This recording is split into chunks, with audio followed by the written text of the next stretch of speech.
नमस्कार दोस्तों। आज मैं डॉक्टर नीलाभ आपके पास फिर एक नए टॉपिक के साथ आया हूँ। जैसे कि हम हील पेन की बात कर रहे थे, उसमें एक कारण हमने डिस्कस किया था टेंडो एक्लिस टेंडिनाइटिस। तो आज के हमारी चर्चा का विषय टेंडो एक्लिस टेंडिनाइटिस है। इसके पहले हम ये समझे कि टेंडो एक्लिस होता क्या है। ये हमारे शरीर का सबसे लंबा और सबसे मजबूत टेंडन है। टेंडन वो पार्ट होता है जिसके थ्रू कोई भी मसल्स बोन पे जाकर अटैच होता है और उस जॉइंट पे एक्टिविटी करता है, कोई मोशन करता है। तो हमारे पैर के पीछे जो मसल्स होते हैं, दो काफ़ी बड़े और स्ट्रॉन्ग मसल्स होते हैं, गैस्ट्रोक्नीमियस और सोलियस कहते हैं उन्हें। वो दोनों मिलके एक कॉमन टेंडन बनाते हैं जो आकर यहाँ पीछे हील पर, इस हड्डी का नाम कैल्केनियम होता है, यहाँ पे आकर अटैच हो जाते हैं। जब ये मसल्स कॉन्ट्रैक्ट करता है तो ये पैर को नीचे की तरफ खींचता है, जिससे आप फ्लोर पे प्रेशर देते हैं, जिसकी वजह से फ्लोर रिएक्शन होता है और हम चल पाते हैं।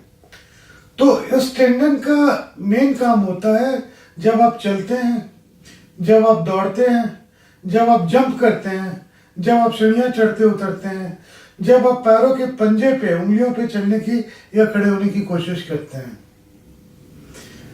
तो ये तो हुआ टेंडो एक्लिस टेंडन का फंक्शन। अब हम जाने कि ये क्या कारण क्या होता है जिसकी वजह से ये इन्फ्लेम्ड हो जाता है। इन्फ्लेमेशन बॉडी का एक नेचुरल प्रोसेस होता है जिसमें जब कोई भी पार्ट इंजर्ड हो जाए, कोई भी इंजरी हो जाए किसी भी तरीके से, तो वहाँ पे स्वेलिंग होती है, इन्फ्लामेशन होता है, दर्द होता है, रेडनेस होता है। उसी चीज़ को हम इन्फ्लामेशन कहते हैं। अगर ये जो इसका जो मेन वर्ड है जो डिस्क्राइब किया जाता है, रूबोर, कोलोर, डोलोर, ट्यूमर एंड फंक्शनलिसिया, 5 चीज़ें होती हैं, वो हम बाद में आएंगे।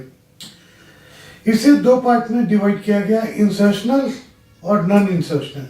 जो इंसर्शनल होता है टेंडो एक्लिस टेंडिनाइटिस, जहाँ पे बोन पे अटैच होता है, ठीक वहीं पे होता है, और नॉन इंसर्शनल इसके ऊपर होता है। ये जो 2 जगह पे होता है, 2 एज ग्रुप में कॉमनली पाया गया है। इंसर्शनल ओल्ड एज में ज़्यादा होता है, डायबिटिक पेशेंट में ज़्यादा होता है। डायबिटिक पेशेंट में नॉन इंसर्शनल भी ज़्यादा होता है, लेकिन नॉन इंसर्शनल यंग पेशेंट में ज़्यादा होता है, जो अचानक काफ़ी ज़्यादा दौड़ना शुरू कर देते हैं या जंप करना शुरू कर देते हैं, या बहुत ज़्यादा चल लिया, बहुत ज़्यादा एक्सरसाइज कर लिया, उसकी वजह से टेंडन इंजरी हो जाती है, तो वो नॉन इंसर्शनल होता है, ऊपर होता है। ओल्ड एज में या हड्डियों में चोच बन जाता है, प्लस इस एरिया का ब्लड सर्कुलेशन कम होता है, जिसकी वजह से स्पेशली डायबिटिक पेशेंट में, उसकी वजह से इंसर्शनल ओल्ड एज में ज़्यादा कॉमन होता है।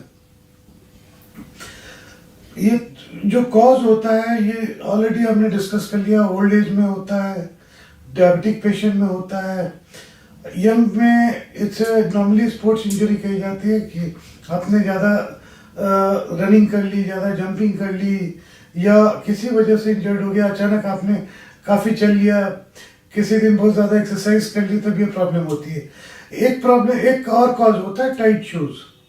जब आपने शूज़ पहना हुआ, पीछे अगर फोम ना हो तो वो यहाँ पे प्रेशर देता है, जिसकी वजह से ये टेंडन इंजर्ड हो जाता है और इन्फ्लेमेशन हो जाती है। स्पेशली जब आप नए शूज़ खरीदते हैं, उसके बाद ये बहुत ही कॉमन होता है। इसमें क्या क्या फाइंडिंग होती है जब ये होता है, जब ये इन्फ्लेम्ड हो जाता है, तो जैसा कि बताया, रूबोर इज रेडनेस, कलर यानी कि टेम्परेचर इसका हाई हो जाएगा, ट्यूमर स्वेलिंग होगी, डोलोर पेन होगा, और फंक्शनलिसिया जब भी पैर को नीचे की तरफ आप प्लेस करेंगे किसी भी एक्टिविटी में, जैसे आप चल रहे हैं तो यहाँ पे पेन होगा।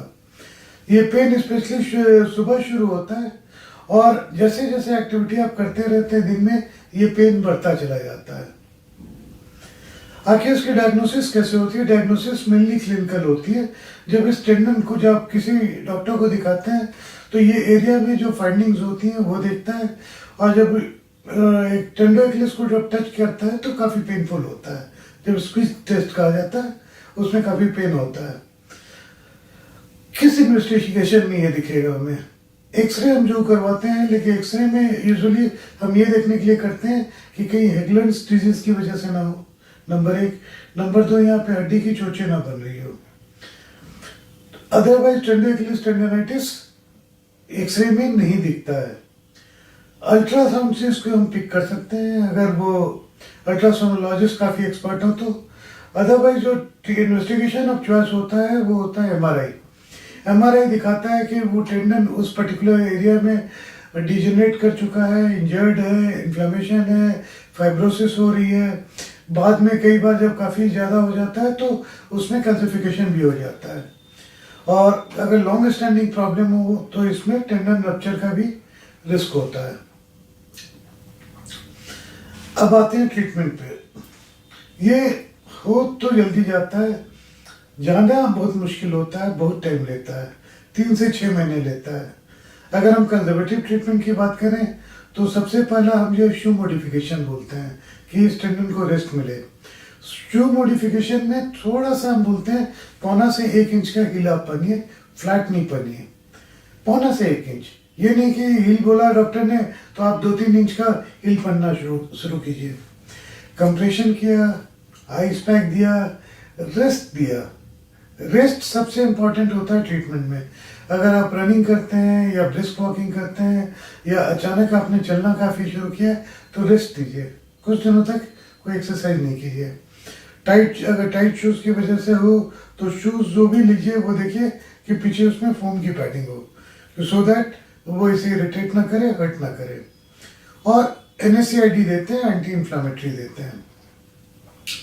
किसी ज़माने में यहाँ इसमें स्टेरॉइड के इंजेक्शन दिए जाते थे जो अब मना हो चुके हैं, क्योंकि स्टेरॉइड के इंजेक्शन में टेंडन के टूटने का खतरा बहुत ज़्यादा होता है। और अगर हम बात करें इंजेक्शन की तो एक PRP का इंजेक्शन जो है ट्रायल पे बहुत ही कंट्रोवर्शियल रिजल्ट है।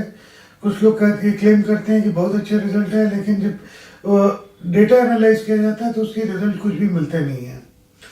मेडिसिन में थोड़ा सा टाइप 1 कोलेजन हम देते हैं हीलिंग के लिए, और साथ में अर्जिनिन देते हैं जो ब्लड सर्कुलेशन को इंक्रीज करता है। कितने दिन वेट करते हैं? 3 से 6 महीने हम वेट करते हैं इसके हीलिंग के लिए। अगर 6 महीने तक भी ये हील नहीं करता, कोई चेंजेस नहीं आते, पेन परसिस्ट कर रहा है, बाकी सारी चीज़ें आपने रूल आउट कर दी हैं, तब फिर ट्रीटमेंट इसका ऑपरेशन होता है। ऑपरेशन में जो भी पार्ट डिजेनरेट कर गया होता है वो सारा हम हटाते हैं, हटा के उसे रिपेयर करते हैं। अगर इंसर्शनल है तो उसे हमें यहाँ से हटाना पड़ता है जहाँ पे इसका अटैचमेंट है। अगर बोन की चोचें बनी हुई हैं जो इरिटेट करती हैं तो बोन की चोचें काट के हटानी पड़ती है, फिर दोबारा से स्टिच बैक करते हैं। तो ये है टेंडो एकिलिस टेंडोनाइटिस। कई पेशेंट में अराउंड लिटरेचर बतलाता है कि 10 से 20% पेशेंट में ऑपरेशन के बाद भी पेन परसिस्ट कर जाता है, रिकवरी नहीं होती है। तो ये क्रोनिक प्रॉब्लम है, नैगिंग प्रॉब्लम है। जब भी शुरू हो इमीडिएट अपने डॉक्टर से कांटेक्ट कीजिए और अपना ट्रीटमेंट चालू कीजिए। इसी के साथ आज हम यहीं पे इसे समाप्त करते हैं। अगली बार फिर मिलते हैं एक नए टॉपिक के साथ। नमस्कार।